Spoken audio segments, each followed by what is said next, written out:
Today's episode is brought to you by Stream by AlphaSense, an expert interview transcript library that integrates AI-generated call summaries and NLP search technology so their clients can quickly pinpoint the most critical insights. Start your free trial at www.streamrg.co/PMC. That's STREAMRG.co/PMC. This podcast is for informational purposes only and is not an offer or solicitation of an offer to buy or sell securities. SNN Network, SNN Inc., and the Planet MicroCap Podcast and the representatives are not licensed brokers, broker-dealers, market makers, investment bankers, investment advisors, analysts, or underwriters. We do not recommend any companies discussed. We may buy and sell securities in any company mentioned and may profit in the event those securities rise in value. We recommend you consult with a professional investment advisor, broker, or legal counsel before purchasing or selling any securities referenced in this podcast. Welcome to the Planet MicroCap Podcast. I'm your host, Robert Kraft, and thank you all so much for the support and for tuning in. Be sure to subscribe to our recently launched Substack, the Planet MicroCap newsletter, for free at microcapnewsletter.substack.com. I'll be sharing all recent podcast episodes from Planet MicroCap and Due Diligence. Plus, every Sunday, I put out our weekly MicroCap wrap to show how the microcap space has performed every week and compared to the broader markets based on data from the MicroCap Review Index. Again, to subscribe, go to microcapnewsletter.substack.com. For this episode of the Planet MicroCap Podcast, I spoke with Nathan Weinstein, head of healthcare equity research at Aegis Capital Corp. I asked a few companies in my network to connect me with Nathan because I wanted to learn more about the psychedelics sector. I remember quite vividly when the cannabis sector started to gain traction in public markets. For me, that was back in 2014. Psychedelics companies have come on the public market scene in the last 18 to 24 months now, and how its performance has been is very reminiscent to how cannabis got its start. We've had a number of psychedelics companies present at our events over the last couple of years, so I thought it was time to figure out if this was just a passing fad or it was here to stay. So thank you again for tuning in to episode 228 of the Planet MicroCap Podcast, and please enjoy my conversation with Nathan Weinstein. This episode is brought to you by Stream by AlphaSense. You can find them at streamrg.co/PMC. That's STREAMRG.co/PMC. Stream is an expert interview transcript library that is starting to become an integral part to investors' research process. They have a number of interviews on a wide variety of companies, including TMT, consumers, industrials, real estate, and more. Stream provides over 300 expert interviews per week, and 70% of their experts are found exclusively on Stream. Stream is unlike any other transcript libraries. Stream integrates AI-generated call summaries and NLP search technology so their clients can quickly pinpoint the most critical insights. Stream's community of experts and thought leaders partner with Stream to build their professional brands and expand their industry influence. Right now, there are approximately 8,500 plus call transcripts available. For more information, please visit www.streamrg.co/PMC. That's STREAMRG.co/PMC. Welcome back to the Planet MicroCap Podcast. I'm your host, Robert Kraft. And joining me today is Nathan Weinstein. He's the head of healthcare equity research at Aegis Capital Corp. And you might be asking yourself, okay, he's the head of healthcare equity research. Why did I invite him on today? Well, we're covering a burgeoning sector, a growing sector, if I may, and that's psychedelics. I haven't done anything about it. It's definitely gone down since it first came on the scene, but we're going to dig into all of that, why it's generating even some kind of interest. It was some of these companies raising capital on the backs of this new trend. So, Nathan, what's up, man? How you doing? Hey, very good, Robert. Thanks for having me on. Yeah, no, it's great to have you on, man. And this should be pretty fun today. But before we get into, what's going on with psychedelics, why it has, feelings of like 2014 cannabis, excitement, or at least it did, not so much right now, but, I think it might be here to stay. But before we get into all that, give us your background. How'd you get to where you're at today? Yeah, great. Thanks, Robert. So I'm a healthcare equity research analyst at Aegis Capital, running this group for us. And our goal is to find interesting stories across life sciences. So we have biotech coverage, med device, we've dabbled in animal health, currently covering 24 stocks. I should just give you a little background on Aegis Capital. So the firm was founded in 1984. It's an investment bank based here in New York City, with coverage not just in healthcare, but we have research coverage in other areas like consumer and tech, investment banking department, a network of wealth managers, and quite a diversified array of services. So that's the bank.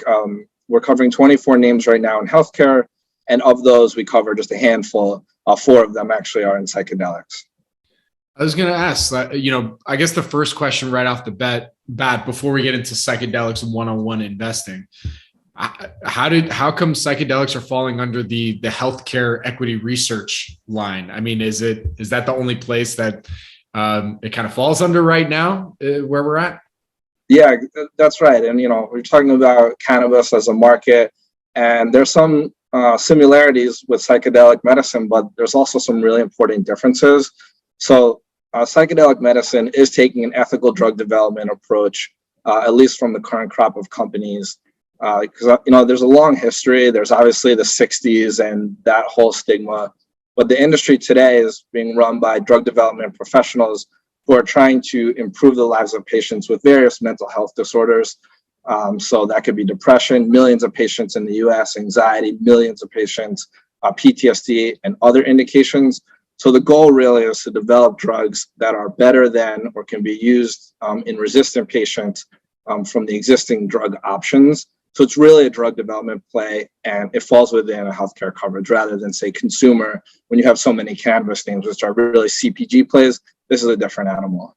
I see. So, I mean, that's really where it was kind of this convergence, right, of mental health awareness, mental health, coming with COVID, coming out of COVID, how, there's a lot more folks out there that are looking for some sort of help, as well as then, just some of the opioid crisis mixed in there where, just some of the stuff that is currently being used to treat depression and other mental health diseases just people are basically looking for alternatives. So is that really where the idea of psychedelics as an industry has really taken hold in the last 18 months to 2 years?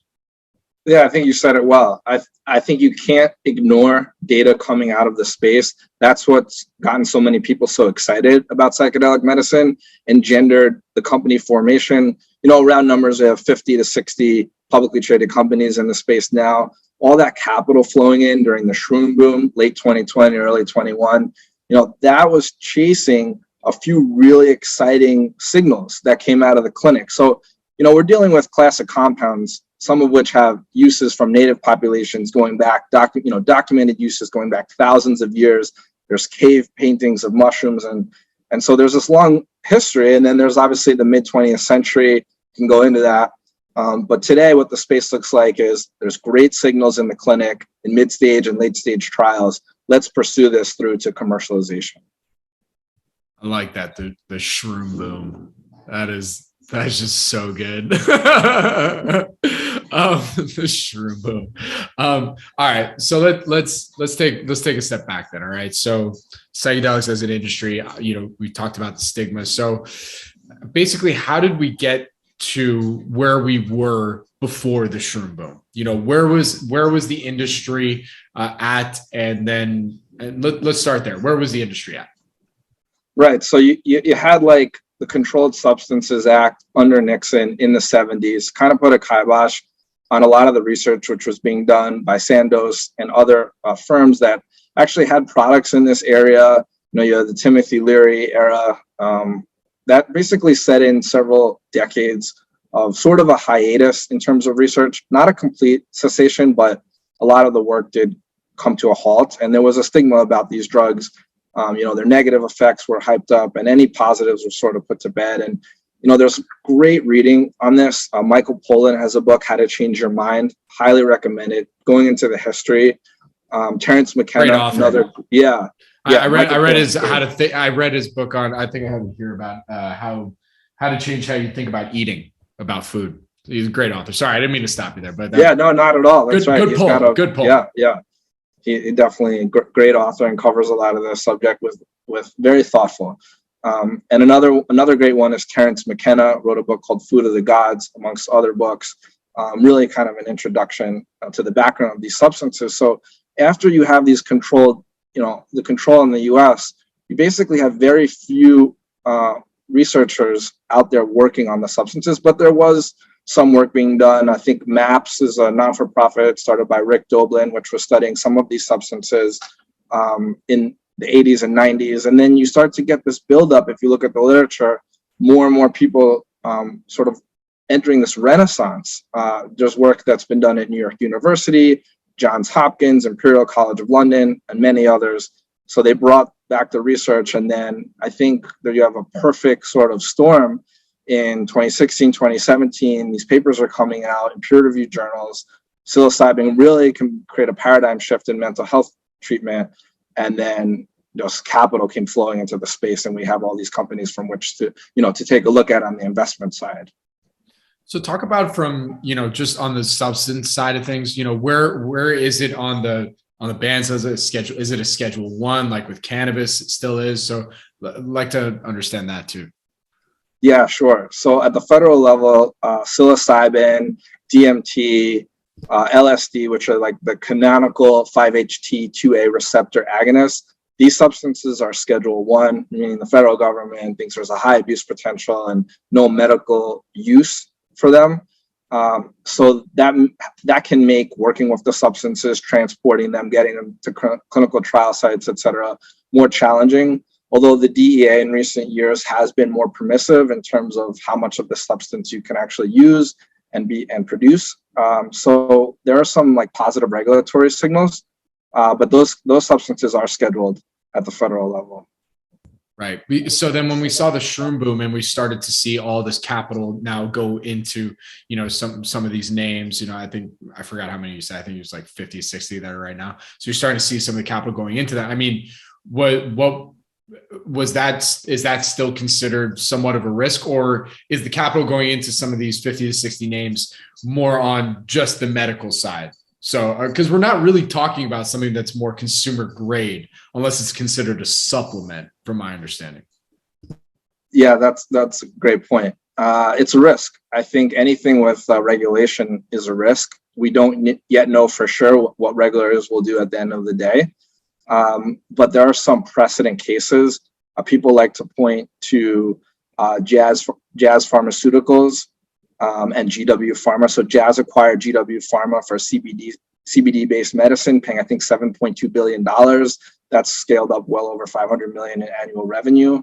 And as part of the approval there, I think there was like a rescheduling, basically, because now you can't say there's no medically approved use or no legitimate medical use, because there is. It's been proven in clinical trials.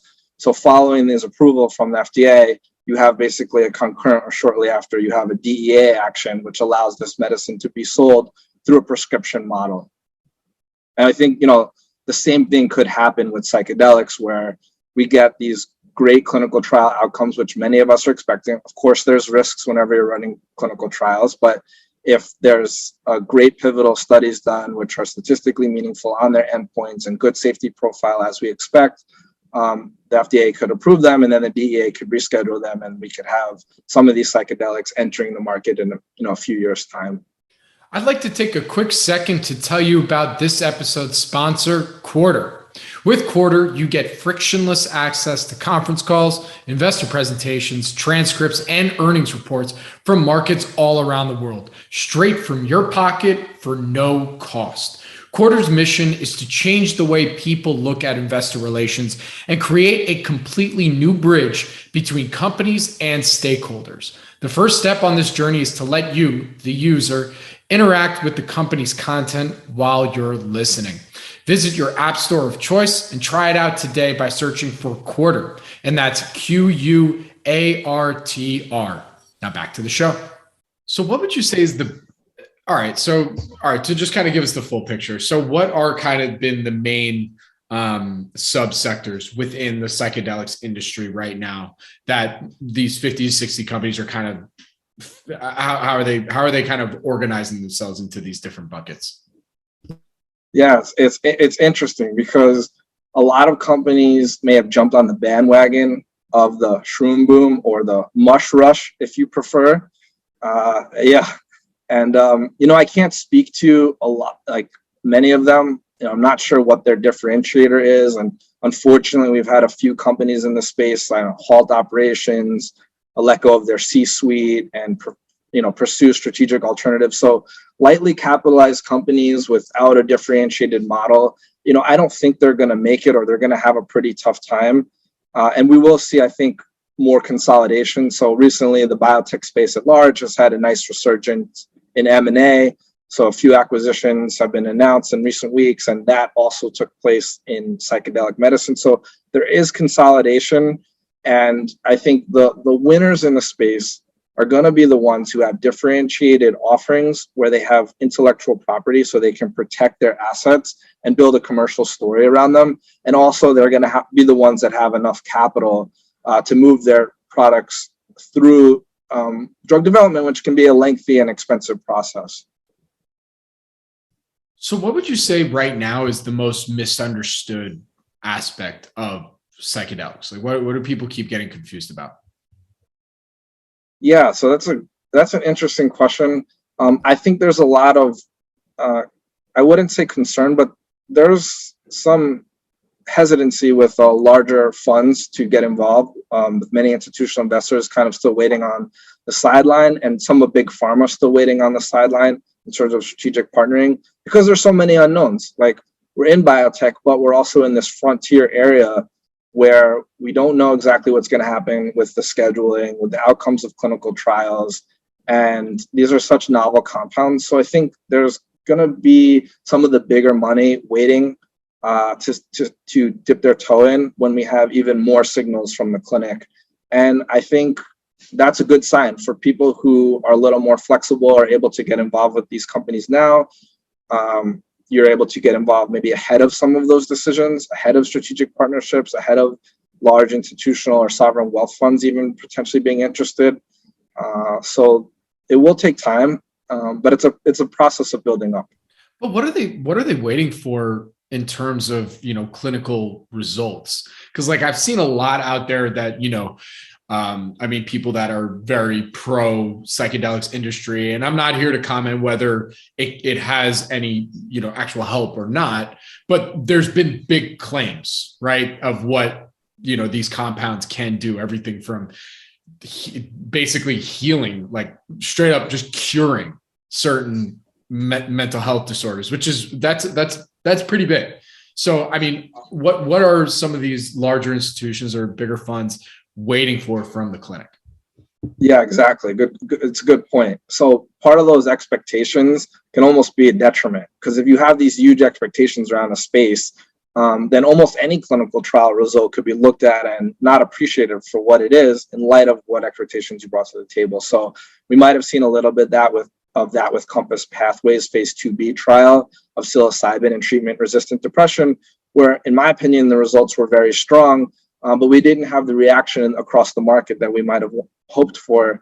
And I think, possibly people weren't conditioned for exactly how to interpret these results. And in terms of the big funds like mutual funds, pension funds, and so forth, that those huge pools of money, they have a few restrictions that they need to do. First of all, they need liquidity. So there has to be enough market capitalization for them to get involved and be liquid. And then the federal scheduling might still be a bridge too far for them. So I think rescheduling of certain compounds following FDA approvals and increasing market capitalizations with more liquidity will all engender, those large funds to get involved in the future. That's my opinion. Very good. All right. Well, then, as the industry exists right now, as I alluded to at the beginning, with all these great phrases with the shroom boom and the mush rush, since it kind of peaked, psychedelics is definitely, I think it's come back to earth and maybe even is back in the dirt for a little bit right now, going back into its fungi phase a little bit. How should investors understand what's going on right now, and maybe what's some of your criteria? I'm not here to ask you any, names in particular, but like, what are some of your criteria for things that are more interesting than things that are more moonshots at this point? Yeah, absolutely. It's a great point. And I really like your metaphor of fungi going underground to, I wish you weren't able to make that, but you can, and it's fair that, we've had a trade-off in biotech at large. If you look at the XBI over the last year, down drastically. And if you look at a few of the ETFs, which are small, but they track psychedelic medicine, they're down even more than biotech at large. So, you have a few macro factors affecting the space. And then basically anything that's relying on its valuation for future cash flows, those are going to be discounted at higher and higher rates, just as we come up in interest rate cycle. So I think there's a few things working against us here. But we also echo, I think, a lot of past hype cycles. Like a lot of technologies, other industries have these crazy hype cycles, ton of capital flows in, and they're not really that realistic. And, we can't control the millions of individual investors at home who get excited and buy something and drive prices astronomical, or who sell on the other side. The thing we can do is kind of sit back and say, all right, what's actually real here? And that's when we get into the point of drug development, which, if for people who are maybe not as close to it, it can be a lengthy process. Just order of magnitude, think 10 years. You're going through 3 phases of clinical trials and trying to get an approval. That takes money, that takes time, and that is separate from the hype cycle. So that's where I think people should be focusing looking forward. Well, what about because I've done some interviews with companies that have clinics. I've done some interviews with companies that are, taking or creating supplements from other aspects of the mushroom as well, and also now providing some of the biologics or the shroom itself, I guess, or parts of it for clinical trials. So, what about those businesses as they exist right now? Yeah, so we were introduced by our mutual friend Tim Moore from Haven Life Sciences. So Haven is working as a supplier of these substances, and there's other companies working as suppliers, and there's also clinic operators. There's several publicly traded clinic operators who have like a dozen clinics each. It's a highly fragmented ketamine clinic market, several hundred of them in the US, and those are interesting models. If you can be a supplier of pharmaceutical grade API into an industry, that's great. And if you can profitably operate a network of clinics and be a consolidator, I also think that's very attractive, because you get those near-term revenues and potential cash flow. So I think those are both very interesting models and worth keeping an eye on. Just in terms of the big prize in this space, it's like if you can be an adjunct to or even a replacement for SSRIs, for huge drugs that are sold nationally and globally and feed through the clinic network or even at home, I think that's where the big financial prize is. And that's why you have a lot of leading companies in the space, pursuing clinical trials. Got it. I mean, I compared to psychedelics where it felt very cannabis-y 2014. And now kind of the calm after Coachella was over, is that a good analogy? I mean, is that really where we're at? Or do you see psychedelics as an industry, maybe in similar to some of the other, more recent cannabis cycles, not just that initial hype and now we're, it's done, or not done, but, it's back to earth. Or is it a bit more matured or faces different kind of obstacles than cannabis did? Yeah, that's great. I like the comparison just from a compare-contrast standpoint. Obviously, in cannabis, you have a lot of value being created. Even if API prices came down drastically and sort of the generic beginning of the supply chain maybe isn't that interesting, still you have value created on the pharma side with Jazz GW. You have multi-state operators who are growing revenues quite attractively. Maybe their stocks aren't catching a break, but they're building value, in my opinion, and also brands. So there's brand equity being created, and I think a lot of the margin and value will accrue to brands with consumer recognition. So I think cannabis is a different animal, though, because with psychedelics, we're at this point where a lot of the companies are in mid-stage trials, early to mid-stage trials. And the name of the game in drug development is get good data within your cash runway. So you really want to look, I think viewers might want to consider looking for companies in psychedelic medicine just the same way they would look at companies in the larger pharma and biotech space. Basically, you want a fortress balance sheet, so enough cash to get you through those clinical milestones, which can serve as catalysts either for the stock re-rating to bring in capital at more attractive levels, or even to engender partnerships with big pharma. So look for those strong balance sheets that have a cash runway extended beyond when the readout from the clinical trial will be. Got it. By the way, and I forgot to mention, you mentioned that Tim Moore from Haven introduced us. I'm not firstly, thank you, Tim, but I'm also not a shareholder in Haven Life Sciences. Are you guys covering them? No, so we're not currently covering them, okay. But I'm just a fan of Tim. He's a great guy, and glad he introduced us. Absolutely. All right. So talking about the clinical trials themselves, what are various statistically significant results that for you, like, okay, this is something that would be pretty interesting in terms of positive results from any kind of preclinical phase 1 stuff going on? Okay, great. So this might be a good time to just mention a couple of stocks that we do cover. So we do cover Atai Life Sciences at Aegis Capital. The ticker is ATAI. We have a buy rating and a $27 price target. And we also cover Cybin, CYBN is the ticker, and we have a $6 price target. And I think this is a good time to mention them because they're both pursuing trials. Atai has an enormous pipeline, and that was what initially attracted me to them. They have APIs across the board, from psilocybin to DMT to non-psychedelics for a whole range of indications, from depression to anxiety to cognitive impairment associated with schizophrenia. So really a very large and a broad pipeline. So that's the exciting thing about Atai. And another thing to mention about Atai is that they own around 23% of Compass Pathways, which is ticker symbol CMPS, which itself is not covered at Aegis, but you get exposure to it through the Atai ownership.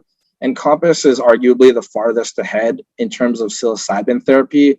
So they're expected to enter phase 3 clinical trials before the end of 2022. And in the fourth quarter of 2021, they read out their phase 2B study. I think it was 233 patients. And it was probably like the largest, most well-controlled trial of psilocybin in depression. And I think one of the things to look for there, which a few of these companies are talking about, is rapidity of onset. So not just how big is the effect size, but people also are looking like how quickly are patients receiving benefit from their depression symptoms. And then also duration is another thing to watch, like how long does it last? Now, I think market observers or investors, maybe they put a lot of weight on the duration or the durability of, like, okay, did it last like a month or 2 months after your treatment that you still felt good or felt better? But I'm not so worried about that because I think there could be a maintenance model that could develop in the industry where you come back for repeated dosing. So it's important, don't get me wrong, but there's other ways to set up an industry around that. The other thing is rapidity of onset. So in Compass's phase 2B trial, patients started feeling better the next day in a statistically significant fashion. It was a dose-controlled trial, 25 milligrams of COMP360, their proprietary psilocybin therapy, versus 1 milligram. So the effects were very quick and very meaningful. I think you had 2 times the effect size of SSRIs, but there's a few moving pieces there depending on the patient population and so forth. Interesting. So what are some red flags that folks should be wary of when assessing psychedelics right now?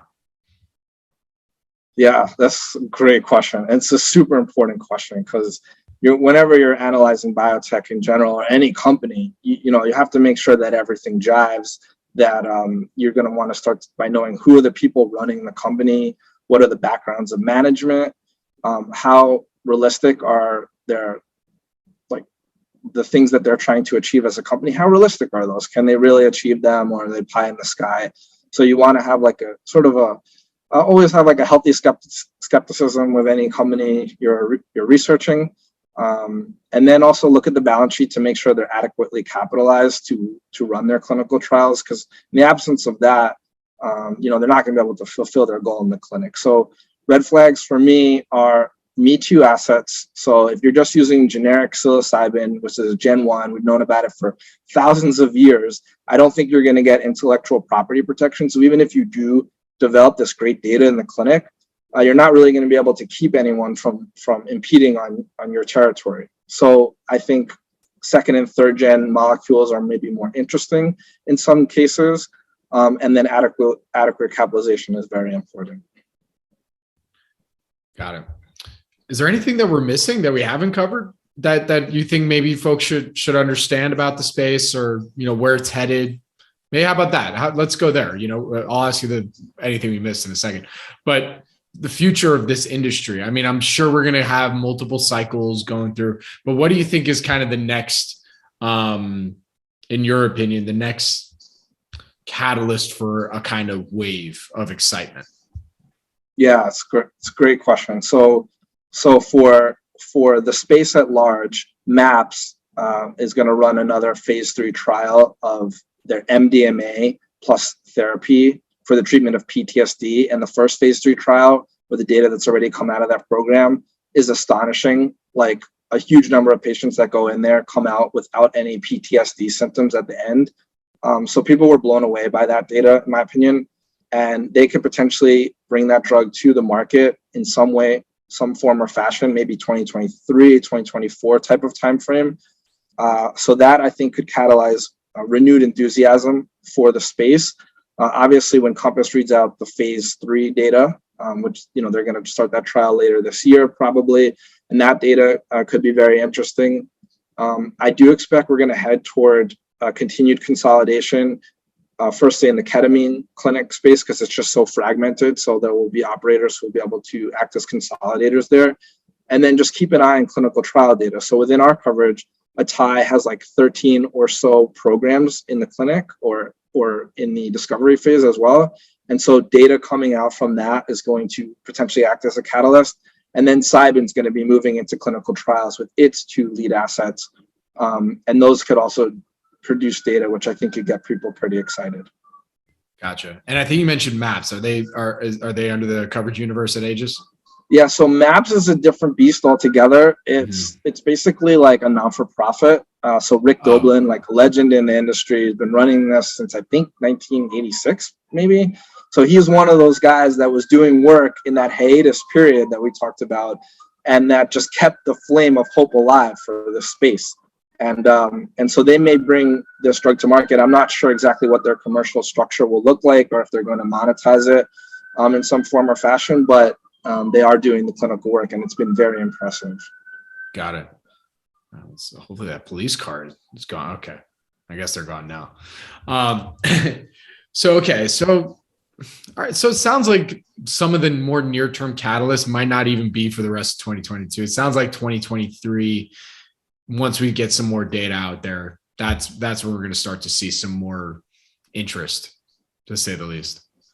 Yeah. I think there's going to be readouts on a couple names. So Atai and Cybin will have readouts from programs likely this year, later in the year. Yeah. So just keep an eye on that, and investors can go to their websites and see the pipelines. They're very large. I won't bore you with going through all of them, but they are worth a review. It's an exciting selection of APIs that both companies are working on.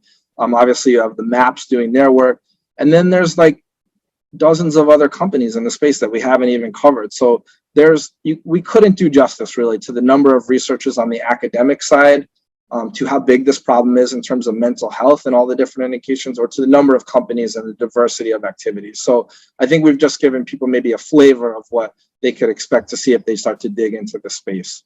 But do you also see that, because this is kind of like where cannabis started, right? Is on the medicinal side, that's where it was approved, in various states like California, stuff like that. So, I mean, can we expect a similar kind of roadmap where there now are going to be some more consumables on maybe not so much psychedelics, but like shroom adjacent things? I don't know.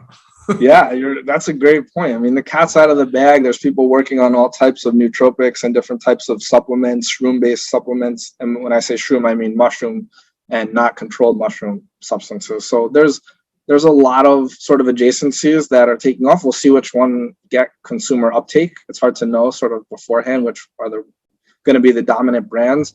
And then, we have a lot of pockets of like regulatory progress, be it Oregon or select cities in California and other states where these psychedelics have been maybe decriminalized, or the priority with which they're being pursued by the legal system has been lowered. And so maybe that will open up use cases for a recreational market. But I don't think that's really the play in psychedelics. I think it's a medicinal play around drug approvals and a prescription model. But in 10 years, I know, it's hard to say where we could be. You got to try to keep an open mind. Gotcha. Yeah, look, I'm trying not to be a skeptic. It's just like being in microcaps, seeing the booms and the busts. And, to be fair, not just with cannabis, but I'd say with crypto, that has, I remember when that first came out, and that was, had all the excitement. I mean, it's had much more excitement, in the last few years. So just trying to be fair and be open-minded to the idea that, this psychedelics could very easily continue to be around. I didn't understand right now, with cannabis, it was a very clear and simple story to understand of like, all right, okay. I don't even need to say more. It's just with psychedelics. It's just, I feel like it's because I guess maybe it's just that stigma bias that I even hold, that like, that's why I've had more of a skepticism around it. Yeah, it's a great point. So just like with any other space, there's, bifurcation into winners and losers. And so you want to try to find companies that have differentiated assets with granted patents in the US and good balance sheets. So I love this metaphor of like a chessboard. You take a rookie chess player, they look at the board. For the first move, they think they can make dozens of potential moves. But actually you take a really experienced player and they realize there's only like a handful of legitimate moves that you can make that won't immediately set you back. So it's the same thing from an embarrassment of riches in terms of the number of pubcos in the space. There's really only a handful that I think are really going to go the distance. And so you need to be fastidious in your analysis of the clinical trial results, check out the balance sheet, and also look at the management teams, because a lot of the management teams are really amazing. They've had successes, prior exits. They come from big pharma. Atai and Cybin check that box in terms of really driven management teams who have experience in drug development from other areas. And then once we start to see some of this like phase 2 data is coming out and we start to see some potentially big pharma getting a little more involved, and they have been, like J&J with Spravato, which is a ketamine product. So there's interest. Otsuka has partnered with Atai's Perception Neuroscience subsidiary. So there is that interest, but when that dam breaks, I think it'll be another exciting cycle. Well, all right, Nathan. I mean, with that, where can people go and get in touch with you, find more, get more of your insights on what's going on, maybe not just in psychedelics, but hey, you're the head of healthcare equity research, so maybe get some more healthcare tips. Yeah, amazing. Thank you, Robert. It's been such a pleasure coming on to your show today and speaking with you about this area of mutual interest. If investors or anybody else would like more information, just look up the Aegis Capital website. You can Google Aegis Capital. It's AEGIS. Go to the website. You'll find information about our current coverage of the other services offered by the firm, and happy hunting. There's a lot of opportunity out there. Very good. All right, man. Well, this has been a pleasure. Shabbat shalom, huh? And yeah, good Shabbos, my friend. Good Shabbos. Let's do it. And really appreciate you taking the time today. Good luck. Stay safe, and look forward to connecting in person soon. Well, I'm very thankful to be here, Robert. It's been a pleasure speaking with you, and I look forward to speaking again soon. This podcast is for informational purposes only and is not an offer or solicitation of an offer to buy or sell securities. SNN Network, SNN Inc., and the Planet MicroCap Podcast and the representatives are not licensed brokers, broker-dealers, market makers, investment bankers, investment advisors, analysts, or underwriters. We do not recommend any companies discussed. We may buy and sell securities in any company mentioned and may profit in the event those securities rise in value. We recommend you consult with a professional investment advisor, broker, or legal counsel before purchasing or selling any securities referenced in this podcast.